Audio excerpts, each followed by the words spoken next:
It's Carter, man. It is Sunday morning. I'm out for my March 17th. Happy St. Patrick's Day. I'm out for my morning walk, and actually, I'm walking by something I want to show you. It's not what this is about, but I just want to show you. This is walking by the little former shopping center near where I live. You'll see there's one store left, dollar stores left. There are no other stores here. The politicians destroyed them all. They destroyed. This was the shopping center for the entire community in which I live, but the Democrat politicians who controlled York, Pennsylvania, well, don't you know, when these stores started having a little trouble, up there was a supermarket right up there on the end. Yeah, it was a supermarket. They drove it out. When they started having a little trouble, making ends meet maybe, the politicians could have said, well, we're going to give you a tax surcease, a tax break that help you stay, because we'll know you'll be back, you employ people, you serve our community. But you need to understand something. The politicians had already shifted the entire York economy to benefit the predator class, okay? The predator class.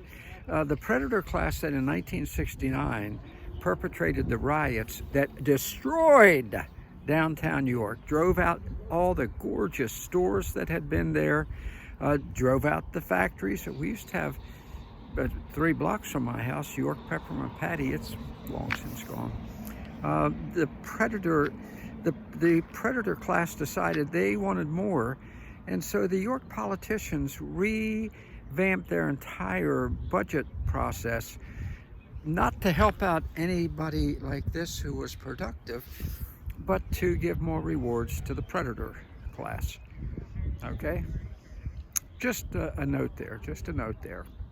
Now, getting back to the main topic, I was watching the news this morning, and Christopher Wray was at it again. Christopher Wray, in my weekly podcast, which I hope you watch. Let me stop walking here because I'm getting in the shadows.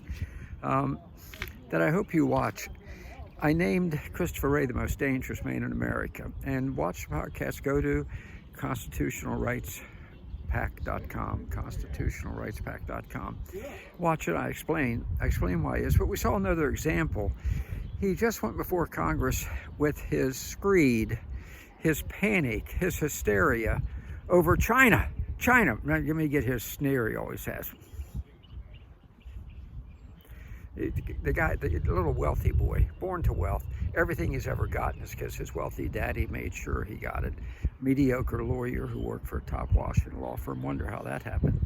Got appointed to all sorts of government positions. Wonder how that happened. But there he is with his sneer, telling we dummies that the lights are blinking on China all over the place. But China's coming after us. China's going to attack us. Oh my God, here comes China. Lies, lies, lies, lies, lies. Let me put it this way. If Christopher Wray says it, it's a lie. And it's a lie perpetrated for one reason, to propagandize for the fascist deep state. That tells you they're up to something. It tells you they're laying the groundwork. They're not satisfied with having created a catastrophe in Ukraine. They're aiming to create another catastrophe, probably this time destroying Taiwan, making them the vassal attack dog of China. That's what these people do, because don't you know, they're all part of the same military-industrial complex.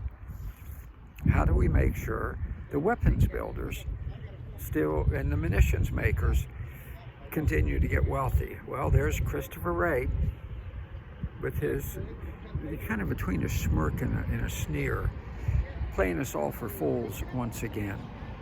Okay, don't forget, Christopher Wray discovered a week or so ago that coming across the border are thugs and terrorists and drug cartels and gangsters and rapists and traffickers. He discovered that a week ago.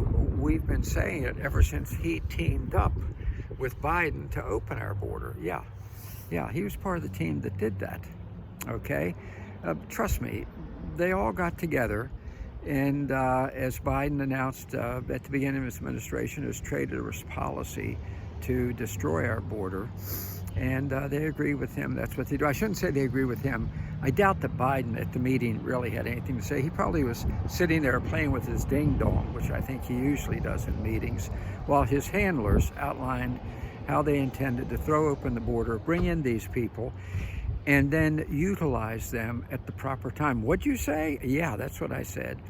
Why do you think Wray waited until an election year to sound this alarm?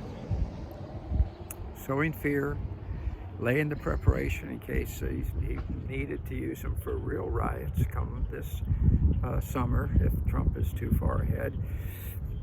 And don't put martial law beyond them. So that's what we have. So I talked about this poor, pathetic shopping center, and Biden's getting ready to $1,000 stores are going to close because of Biden. I hope we don't lose this. It's the only store we have left, thanks to the malfeasance of the liberal politicians up until now.